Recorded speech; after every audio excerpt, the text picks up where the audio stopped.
Hello everyone and welcome to another Goodwood Carpool. I'm Ed Foster and I'm the Deputy Head of the Motorsport Content Team here at Goodwood. Now it's been quite quiet down here for a few months over the winter season, but things have picked up today because it's the members meeting this weekend and there are loads of star drivers hanging around looking for places to go. And that's exactly what we do on Goodwood Carpool. We try and ease the traffic and get as many people into the car as possible. So hopefully in about 30 seconds time, I'm going to bump into a bit of a sports car legend. Right, so hopefully, if I've got my timing right, and there he is. There is Brian Redman, multiple race-winning Brian Redman.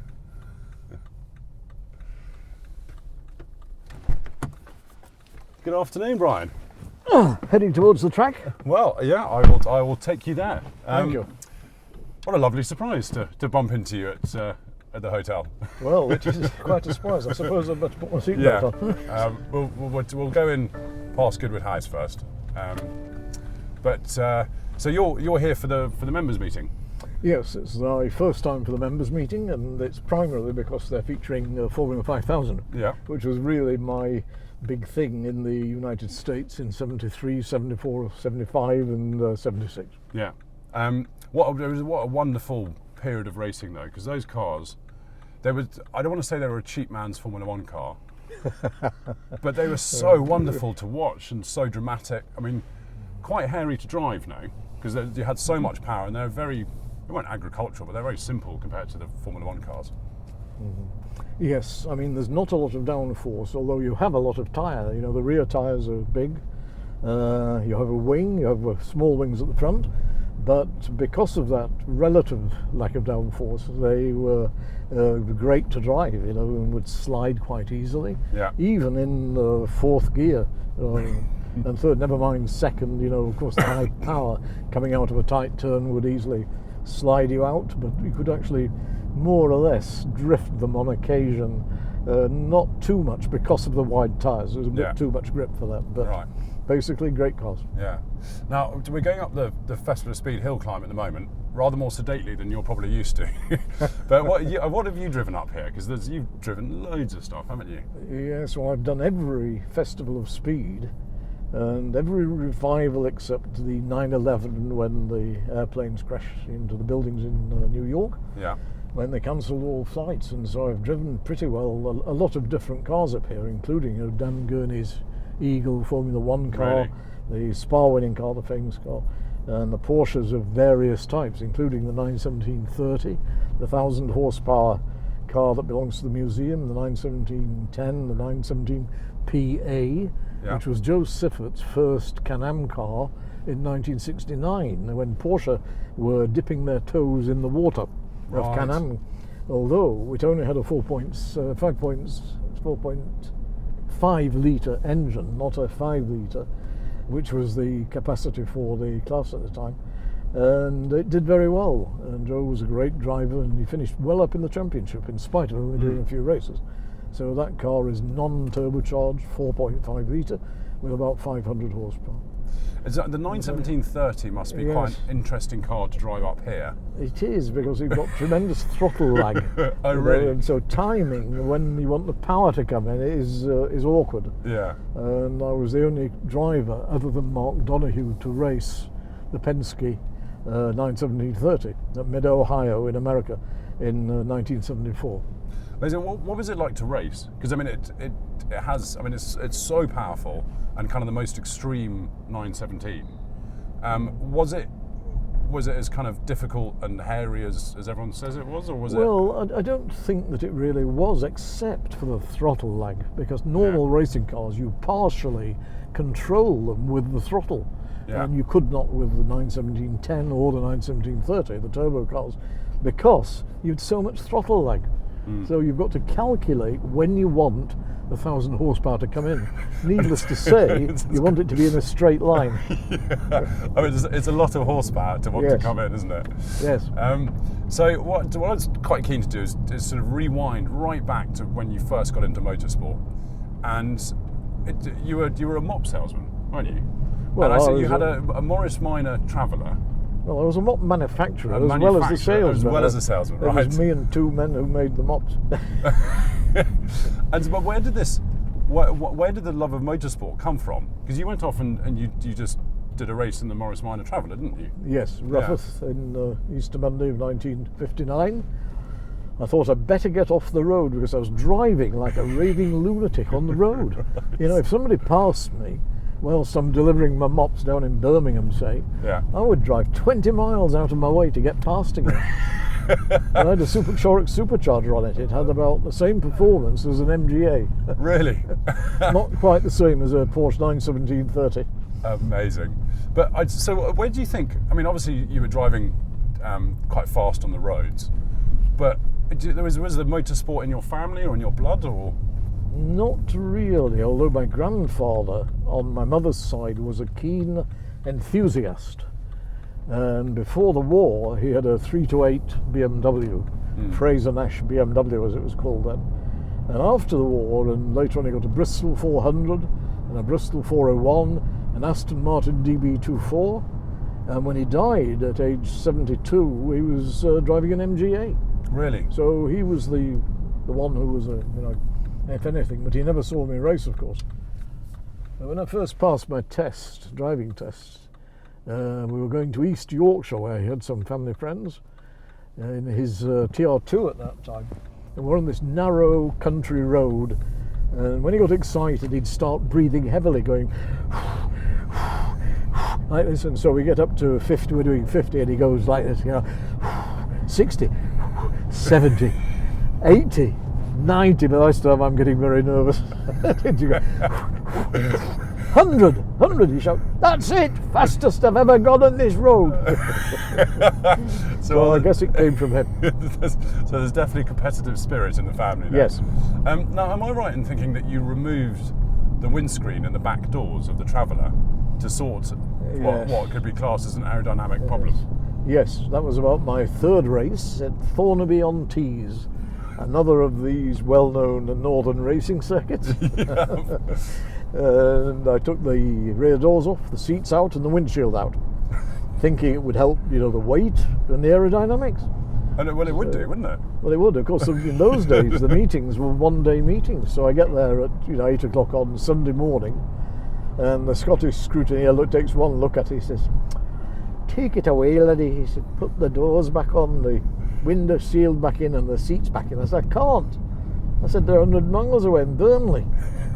So he said, "We'll have a stewards meeting." So after the meeting, he comes back and says, "You can race just Really? This once." Yeah.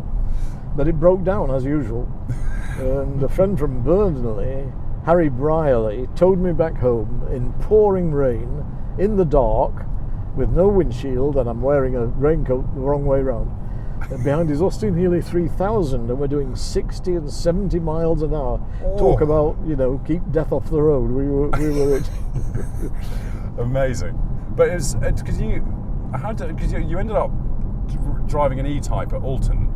How did that test come about? Because when you went to go and test there, didn't you break Jackie Stewart's lap record? Yes. So how did you get from a Morris Minor? Because you went, I think, XK Morgan for a bit of racing, and then this test got offered. How did that come about? Well, in 1962, I was racing Morgan Plus 4 and doing rallies with it, and hill climbs and standard car trials, everything. And on September the 8th, I got married to my wonderful wife Marion, and I was broke pretty well, so I went motocross for 2 years. But at that time I was also driving occasionally for Harry Ratcliffe from Littleborough, who ran the British Vita team in Mini Cooper 1275S's, and so he would lend me a car now and again, and he lent me one for Woodvale Sprint in Easter Monday of 1965. And Gordon Brown from Salisbury 5-bar Gate Garage near Blackburn, he lent me also his XK120 to do the sprint in, and I got fastest time of day. And Gordon said, "I know this fellow Charlie Bridges in Chester who's just bought the ex-Graham Hill lightweight E-Type. I'll get you a drive," So anyway, the next day the phone rings, and it's Charlie Bridges. "Can you be at Oulton Park at 8 o'clock on Thursday morning?" Right. And so I go, and there's Terry Wells, the mechanic, who'd come from John Coombs, with the car to work on it for Charles Bridges. And out I go. I'd never driven an E-Type of any description, but I knew the track all right because I'd done a Duckham's oil test in a Mini Cooper 1275S. It's not, where we'd go round it's not and quite round. the same, is it? Well, anyway, Mini, I knew it was a great opportunity, and I stuck my neck out a bit and went about 3 seconds under Charlie's best time, and just a second and a half under Jackie Stewart's class record in the Curios GT. And Charlie said, "What are you doing on Saturday? This is Thursday." And I said, "Nothing." He said, "Race the E-Type." So that was it. Yeah. But you got pole, fastest lap and race win that weekend, didn't you? Yes, Yeah. I guess so, yeah. Where do you think motor racing talent comes from? Because it's odd, isn't it? Because you'd obviously done a fair bit of racing up Yes. until then, but you'd never raced an E-Type. No.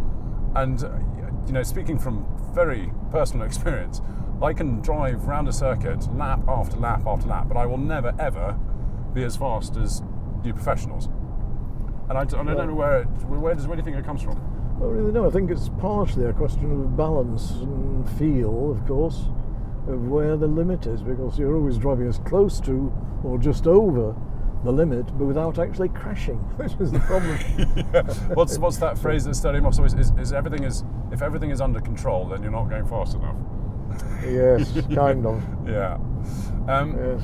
So what I mean, you've got so much sort of sports car success. What I'd love to talk about is Spa, because you went so well there, but you didn't really like the place, did you?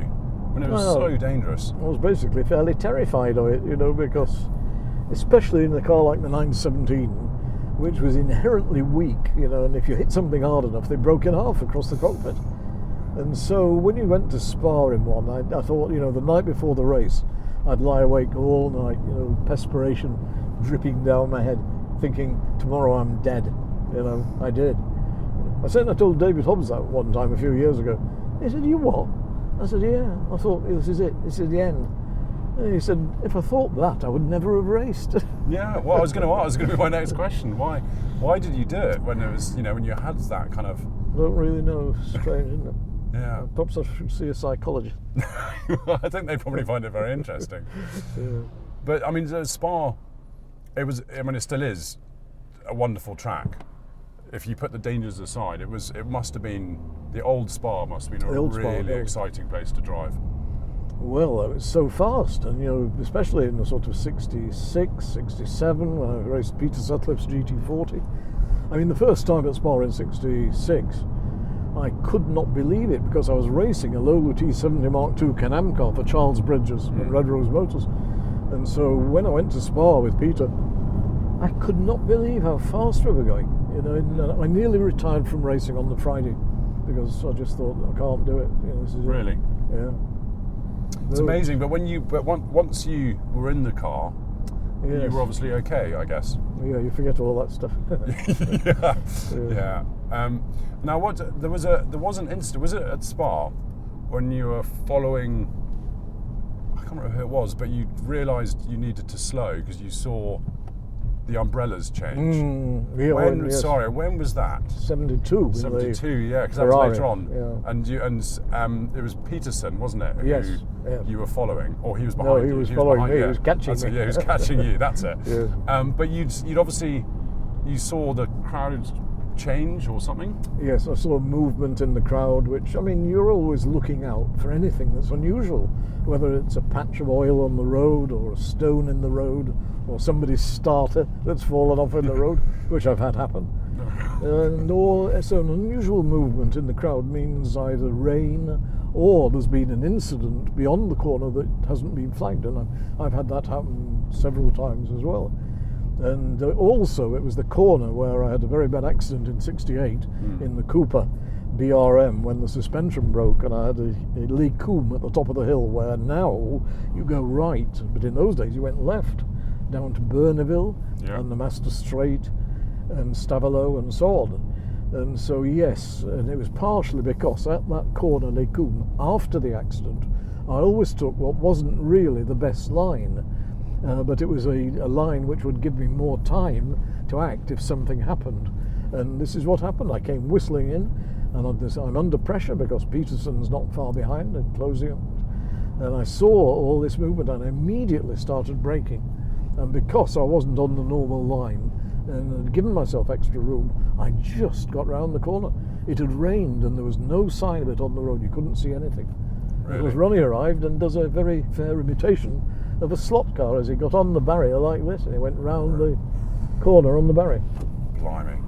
But that was, I must say, you had some spectacular accidents in your time, and that one at Spa was terrible. But you had a rod put in above and below the elbow, which is still there. Am I right? Well, I had two rods, one in each bone. One goes from the elbow to the wrist, and this one, I can feel the head of it there. The hook goes from there to my elbow. Yeah. Blimey. And then, but you then didn't you have to have another operation, taking bone from your hip? Yes. And then 6 weeks later, you were at the Daytona 24 Hours. Yes, that was a big drama. Oh, but you were in a 908? 908 Longtail, and it was the first time that Porsche had the chance to win the Manufacturers' Championship because of a change in the rules. And so there we are at Daytona with 5 Longtail 908 ones, the LH as it was called, the Langheck. And about 8 or 9 in the evening, the first of these 5 cars comes in the pits with the engine misfiring. The engineers examined it. They said, "We are finished. They will all break." Really? And we were out by midnight. Really? Yeah. Because you were going around the banking, holding the steering with your leg.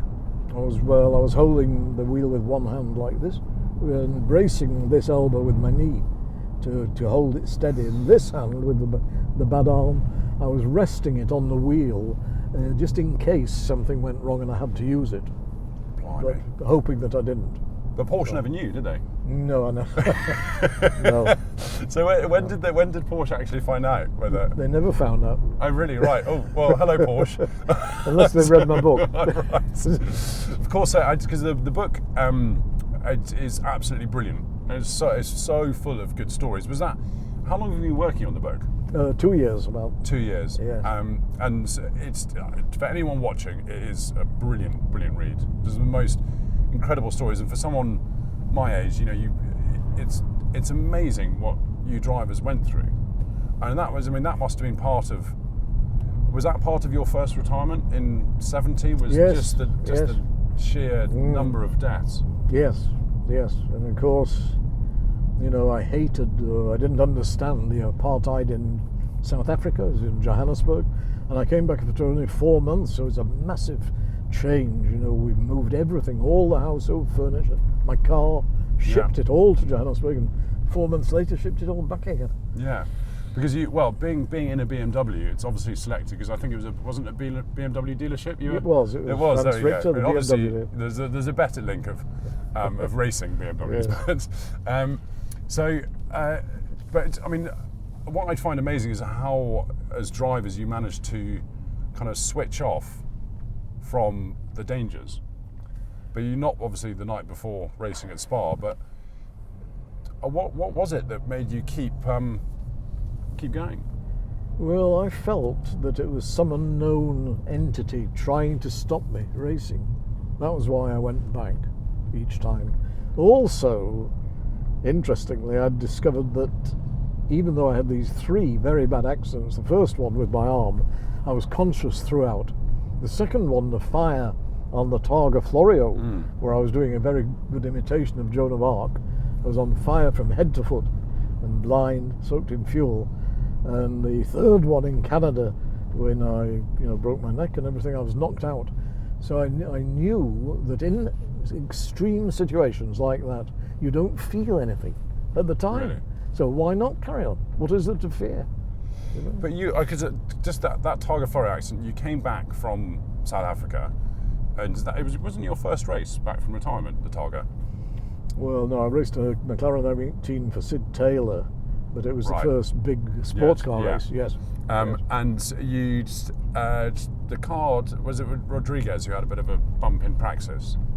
It was Jo Siffert, my Siffert, co-driver, that's because it. Derek Bell took my place in the Porsche team when I retired, but he'd never done the Targa Florio, and I'd won it the year before with Joe. Right. That was the reason that John Wyer called me. And so Siffert crashed the car the day before the race, and it was repaired overnight. And unusually, John Wyer said to me, Redman, we'd like you to start the race. I said, what for? He said, I don't want Rodriguez and Siffert knocking each other off. They're always banging each other. So I started, and right from the start, the steering wasn't normal. And 22 miles round the 44-mile course, the steering broke. And I hit a stone kilometre post right in the fuel tank, and it exploded. I mean, just before the start, the engineer said to me, a German, Herr Flegel, Brian, he said, if you must have the accident, do not crash on the right side. Right. So. But you were then taken off to a medical centre. And sort of, as medical centres went in those days. But no one could find you, could they? No, nobody knew where I was. No. And about 10 at night, because the accident was about 9 or 10 in the morning, and so I'd been there about 12 hours. And I couldn't see, I was bandaged from head to foot. And in the late morning, Alan de Cadenet was brought in.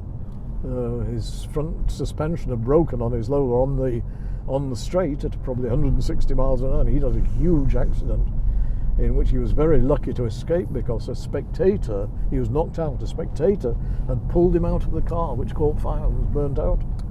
So he was brought in, and I think he was blind in one eye, but for the first, and I hope the only time in my life, I had to ask his assistance in passing water, because I was bandaged. My hands were like, boxer's gloves, and I couldn't get at it. I wanted to talk about Jo Siffert, obviously, because you had so much success with him, and he was, from what I can understand, he was a wonderful character. He was a great character. He was very mercurial, always something going on, and he was a car dealer. He got a dealership. He supplied a lot of the cars. He rented them to Solar Productions for the Steve McQueen film Le Mans, and we had a great time together. And he was a very quick driver as well. Very quick, and in Le Mans starts, he was the fastest. Run across and jump right and go. He was great, and yes, and extremely quick as well. And I suppose I must mention that it also came out years later that you were 4 seconds a lap faster around Spa than Siffert or Rodriguez. Well, but it was kept quiet because they didn't want you asking for more money, wasn't it?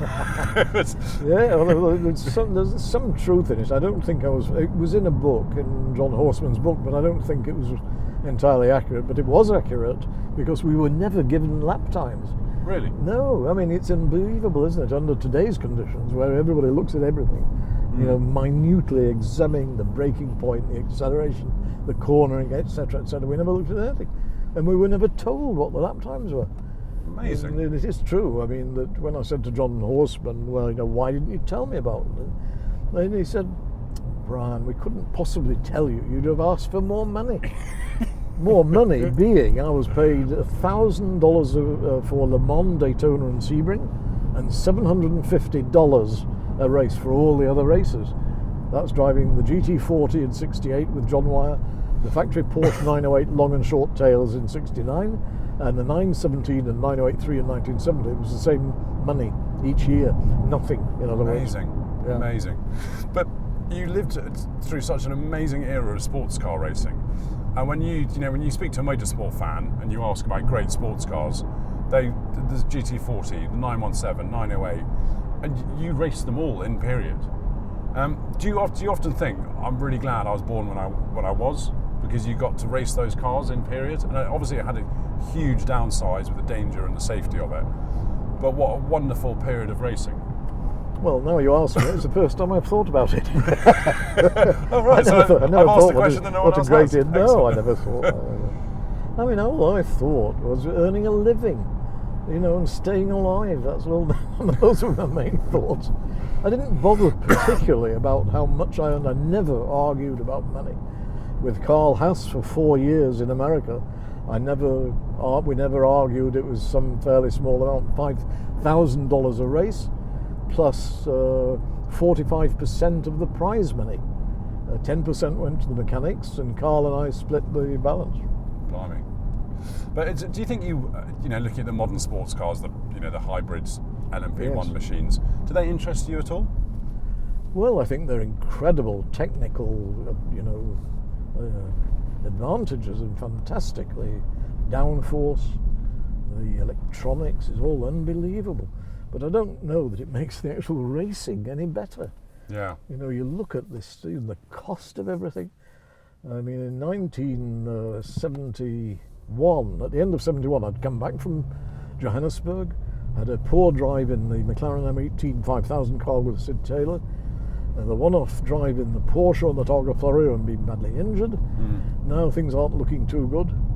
And I asked Derek Bennett at Chevron's if he could build a 5000 car. And he said, yes. I said, how long and how much? He said, 10 weeks and whatever it cost me. And I paid him £3,000 for the new car. Really? And Sid Taylor bought the engine and gearbox, and his mechanic Ron Bennett, and off we went. I mean, we do at about £6,000 in the car. He set a new lap record the first day out at Oulton Park, won the first 2 races. Sid shouts, he's Irish, he goes, America, we're going to America. Watkins Glen in July, $20,000 for first place. So off we go. On an open trailer with no spares, we ship it from Liverpool to New York. We buy a $500 station wagon in New York, tow it to Watkins Glen. I'm leading by 45 seconds from Graham McRae with 7 laps to go, $20,000, and the battery went flat. And we got about... Oh my goodness! It's it is amazing to think how cheaply you could go racing, and but not necessarily how cheaply you could go racing, but how cheaply you can have success. Something like that is unthinkable today, isn't it? Yes, it is unthinkable. I mean, however talented you are today, if you don't have the backing, the money to do it, you're not going to go anywhere. Yeah. No. I wanted to talk about Ferrari a bit, because you had sort of, I think he only ever said. Did he ever say sort of 2 words to you? Yes. What were they in the end? Well, I was asked to go to Ferrari to test and perhaps drive the Formula 2 car in 1968. So I'm at Modena testing. Engineer Di Mauro Fugari is in charge. And lunchtime he says, Brian, you see under the tree in the raincoat. I said, yeah. He says, this is Signor Ferrari. What he's really saying is, drive harder. Go faster. So we're flogging around. Anyway, would you like to do the Nürburgring South Circuit, which I didn't really know the Nürburgring, but the South Circuit was a small version of the main circuit, the Nordschleife. But equally as technical, wasn't it? Yes, yeah. Absolutely, yes. And so we get there. I've never been on it before, and I actually qualified 4th behind Jackie Hicks, my team leader, and Kurt Ahrens, I think, and Piers Courage. And anyway, towards the end of qualifying, 10 minutes from the end, I come in the pits, going, what's the matter? Why you stop? I said, I've gone as fast as I can. Brian, he said, go out and try harder. You are in 10th place. So I go out and try harder. I go 1/10 of a second quicker. In the race, I'm in 4th place, we're all together. Early on, 5th lap, 4th lap. Bang, stone comes through my World War II surplus goggles, and I thought it had hit me in the eye. And so I stop, I throw my goggles off my eye. I can see, I drive round probably 4 miles with no goggles in the pits for Gary. What's the matter? Where are your spare goggles? I don't have any. Take X's, dark green, I can't see. Anyway, I drive like a maniac. I mean, like absolute unbelievable. And I'm gaining 2 seconds a lap on the leader, and I finish 4th. And I get back into the sport hotel. It's the old hotel, and I just sat on the bed for 15 minutes with my head in my hands, just going through the race. And I thought, Christ. So dinner for Gary Despiers comes back. Brian, I speak with Signor Ferrari. For the rest of the year, you drive a Formula Due, and in September at Monza, Formula Uno. And I said, no, thank you. How many people do you think have turned Enzo Ferrari down? He says, no, thank you. What do you mean? What do you mean? I say, if I drive for Ferrari, I'll be dead by the end of the year. Basically, on the way that I'd driven that day. What did he say to that? Well, nothing really, but in '71, which isn't so much later, we had this terrible year with the accident on the Targa Florio. Sid Taylor borrowed a BRM Can-Am car, and we take it to Imola in Italy, and it rained.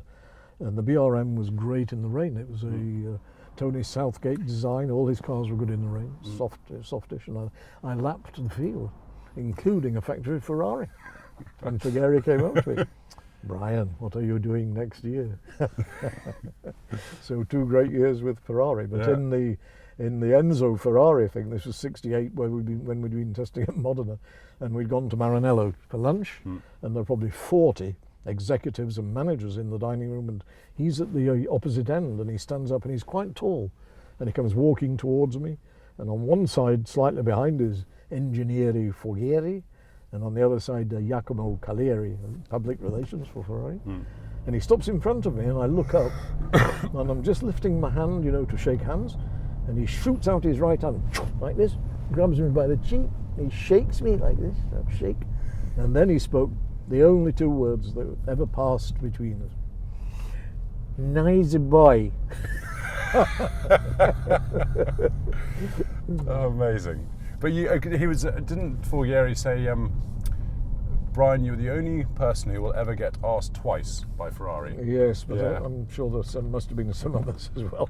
But you had plenty of success with them in sports cars, didn't you? Yes. Obviously there were all the politics, but it must have been wonderful racing for Ferrari. I mean, you raced for obviously Porsche as well, and so many manufacturers. But was Ferrari someone you sort of wanted to race for? It still had that mystique even back then, didn't it? I didn't really have a great sort of ambition to race for Ferrari. I think the name is probably bigger today. It was big then, but I think it's bigger today than it was then. But it was great. It was 2 great years. And of course, in '72, we won every race except Le Mans, where we didn't go because they were worried about the reliability of the 3-litre motor. Le Mans is one of the very, very few races, sports car races, that you didn't win. Right. Did you enjoy it? Did you enjoy Le Mans? I quite enjoyed it because it's much easier than Daytona. At Daytona, which is 4 miles around, so it's half the distance, and they only start 55 cars. And at the Daytona, they start about 75 cars. So you've got more than twice the number of vehicles per mile. So at Le Mans, you can go for quite long distances and not see another car almost. Yeah. And so it was never. I didn't think Le Mans was so difficult, except, of course, with no chicane, as the speed was very high, and not just the Mulsanne Straight, but also going down to Indianapolis, which I thought was a more dangerous area than the Mulsanne. Really? But I suppose at least on the Mulsanne you got a little bit of respite, whereas at Daytona you're either on the banking or you're on a very sort of quite twisty... And in heavy traffic all the time. Or you're on a twisty infield circuit, so really there was no break at all. No break, Did you have a kind of... you won so many races, but is the one that you kind of pick out as you're most proud of, that you think back and just think that I was at the top of my game and that was brilliant? The 917 in 1970 at Spa was a good one. Yeah. Where I was going pretty well there, and so that was a good win. It was a good weekend. Not such an important race really, but a 2-litre championship race again at Spa, also in 1970 in the Chevron B16 Spider, where it was 500 kilometres, so 300 miles of high-speed stuff. And Joe Bonnier, who was the Lola agent for Europe, we were never more than a second apart, even though we pitted for fuel on different laps. When we rejoined, we were in the same position.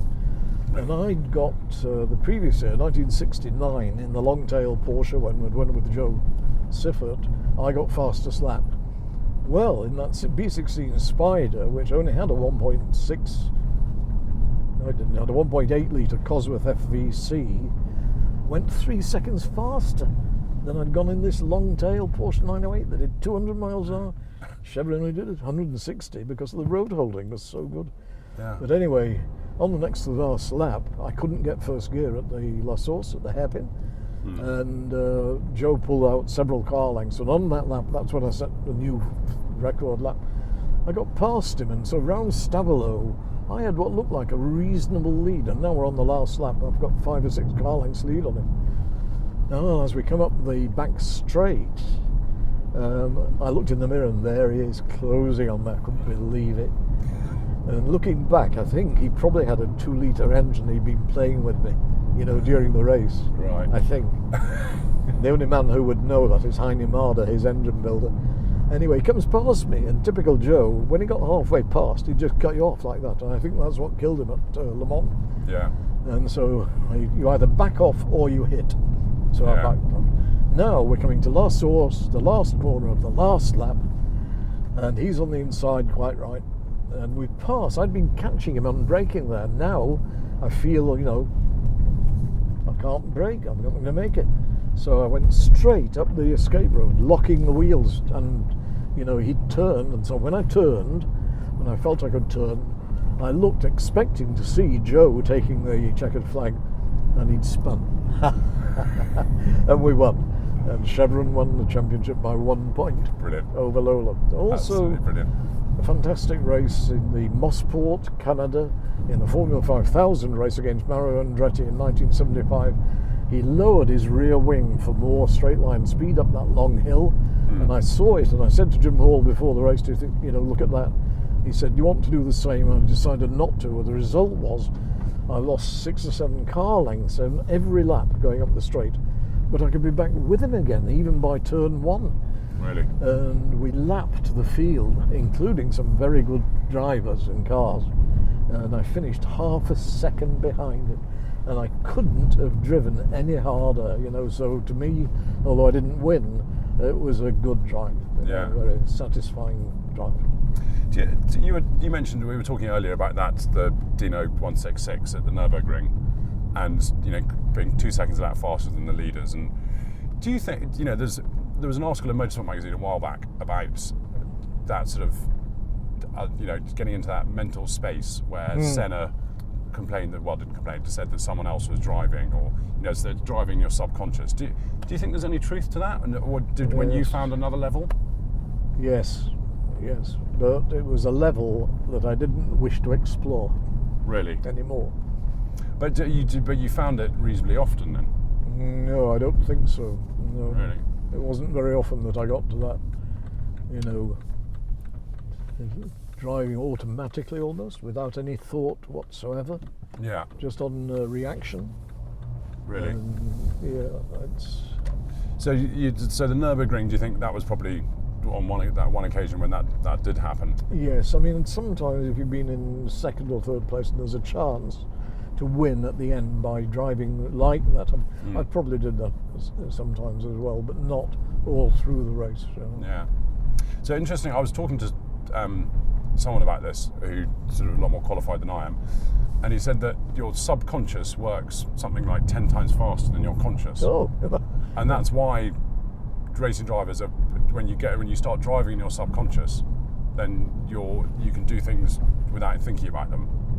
And when you say, for example, when you drive home after work and you get home and you think, I don't remember that journey at all, it's because you've been driving in your subconscious. Apparently that's where it came from. So the other person I'd love to talk about is Rodriguez, because he was sort of he's quite a sort of mythical character. Yes. Because he sort of burst onto the scene, but I think people who had been around a bit realised that he wasn't going to last because of the way he drove. Was that fair? I don't think it's really fair. He was relatively careful, I think, and quite a thoughtful driver. Right. More so than Jo Siffert, my co-driver. And so, but of course, all he wanted to do was drive all the time. And of course, in these overtaking situations, which is what happened to him at the Norris Ring, you just never know, It's just, it was the way it was. Overtaking speeds were so high in those days, between, let's say, a 512 Ferrari or a 917 Porsche and some, little Fiat or something that was running around. So I don't think that he was, really. I mean, we only actually drove together. Well, we drove in theory twice together. Once at Montlhéry near Paris in the 1000 Ks in 1969, driving for Matra. Yeah. And after the race, Pedro said to me, Brian, he said, it is a great pleasure to drive with a co-pilot who's almost as fast as I am. And then I drove the winning 917 at Daytona in 1970. That was Pedro and Leo Kinnunen. But I also did a session in it, so in theory, I was first and second. So although we're in the same team, I didn't drive him. At Imola in 1970, we did a non-championship race. It was really for golf as much as anything. In the 917s, 500 Ks, so a long race, hot. And when I came in for fuel, Pedro rips the door open, he starts to undo my belts, he's gripping me by the nose, pulling me. Brian, you must get out, you are very, very tired. I said, Pedro, thank you very much. I said, I'm not tired at all. I look forward to seeing you after the race. Brilliant. Because he wanted to win. Yeah. He wanted another race to win. Yeah, amazing. Because the 917, by the time you drove it, it wasn't the hairy, dangerous animal that they very first built, was it? Well, I did drive it in '69 Right. At Le Mans in the test day, and it was terrible. Really? We know now that it was lack of downforce at the back, but it wandered all over the road, and really all the drivers, and I think even the engineers, thought that it was that the chassis was twisting. Really? The chassis only weighed 80 pounds. It was aluminium. It was nothing. Yeah. But it wasn't. It was the lack of downforce on the back that was causing the problems. But once that was sorted, it won so many races. But was it a lovely car to drive, or was it one of those cars that was extremely quick but not actually that lovely to drive? No, it was very good to drive. The only thing in my mind being breaking half if you hit something. Yeah. That was the only thing. It's not perfect. It was good to drive. Very good to drive. Yeah. The other thing was, of course, the gearbox. The synchromesh gearbox isn't ideal in a racing car, and I'm sure Porsche did it partially for development for their street cars, but it was definitely a handicap. It was slow, and especially at Le Mans, where you had only 4 speeds, it should really have had 5. And so the gap from second to third was big, and if you weren't careful with it, you're going to wreck the synchromesh, and then the gearbox would be finished. Right. And effectively, that's what happened to Joe in 1970 when we were leading by 4 laps, and he missed a gear right in front of the pits. He was passing 3 slower cars who were having their own race, and he comes veering right into the pit wall and right in front of the pit, the Porsche pit. If he'd tried to do it, he couldn't have timed it better. We all heard the engine go whoop, like that. And that 917 engine would go to 8.4 for 40 hours. 8.2 for 40 hours. If it went once to 8.4, it broke. The valve gear broke. And there were no rev limiters? No rev limiters in any case, but it broke if you went to a 300 RPM over the limit, and so you could not miss a gear. If you missed a gear, that was it. Yeah. It broke. Now, we mentioned the Targa Florio earlier. What was that an absolutely obviously you had one of your worst accidents there, but was that a fantastic road race? It must have been just incredible, because it's hard for me to imagine. I've been there, but just can't imagine racing cars around there. No, well, it was. It was an incredible event, and of course it's controlled by the mafia, and so you never heard about these terrible accidents to the spectators.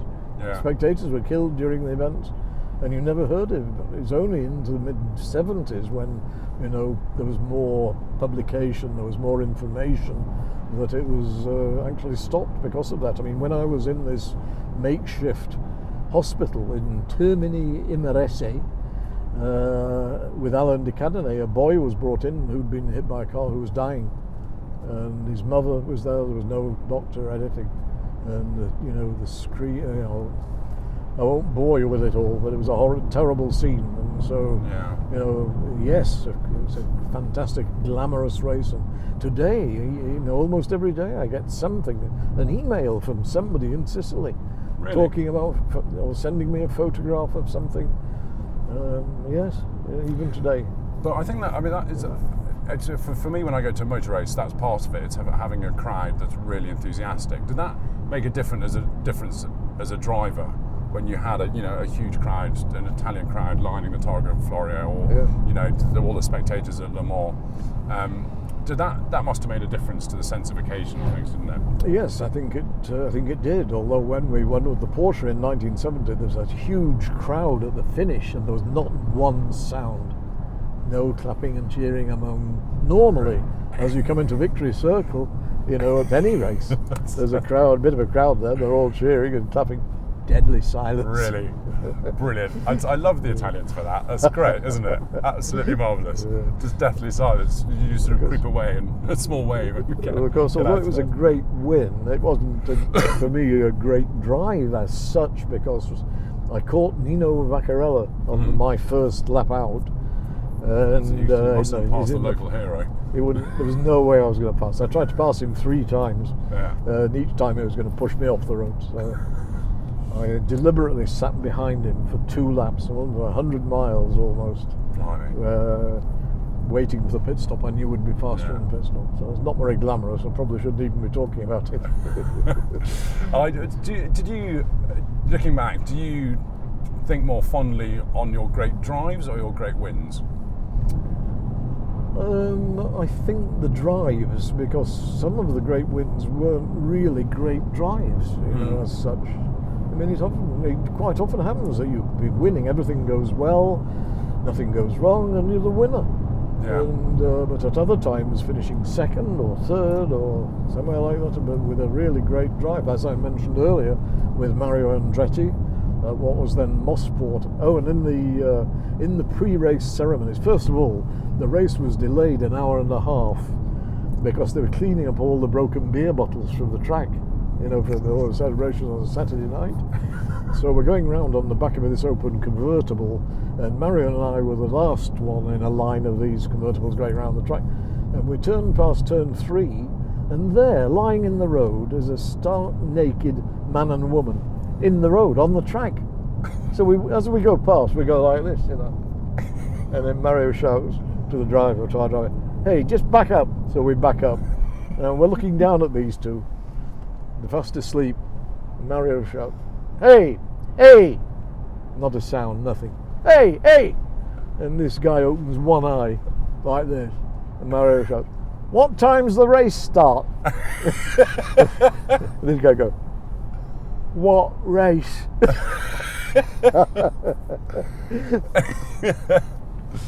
Oh, brilliant. Absolutely brilliant. So, it's because you then, what was it that made you want to stay in Florida and race in the States only? Because you kind of took quite a sudden decision, didn't you, to base yourself in the States? It came after the accident in Canada at San Jovite in 77. Yeah. So now I'm lying in bed at home. I'd taken a tremendous battering to my head, not just a blow, but the roll bar had broken. I'd gone down, my helmet was worn away each side like this, so my head had gone like this. Yeah. And so I didn't want to do anything. I was just lying there, and Marion would take me out in the car and drive round, and I didn't have any interest in anything, nothing really. Yeah. And so after 2 years, although I'd started racing again in 78, and I'd actually, by some miracle, won my first race, the Sebring 12 Hours. Yeah. I was doing 5 or 6 races a year, mostly for Dick Barber in 935s, but I had to do something to earn a living. And so in England, in the north, in Yorkshire, in Skipton, Gargrave, there was nothing to be done. And I said to Marion, I've either got to go to Huntingdon and work for Lola or for Carl Haas in Highland Park, Chicago. And I rang Carl. She said, "You decide." I rang Carl. I said, "Carl, I need a job." He said, "You can come to Highland Park and sell Lola race cars and Hewland gearboxes." So I said, "How much?" He said, 30,000. I said, 30,000 a year? Yeah. I said, "With a car?" "No car." So off we go. So we go from this great, everything in Skipton, Gisborne area. So I get there, and we're in a condo, but very soon new regulations arrived from IMSA, International Motorsports Association. They were trying to break Porsche domination. Porsche had won every race for 4 years, except for one that BMW won. And I said to Carl that Lola can build a new car to this specification, GTP, with a Chevrolet or a Ford engine that could win this championship. And he said, "Go and see Eric." I went to see Eric. Eric said, "I need an order for 2 cars. It's $75,000 each. to get this project going.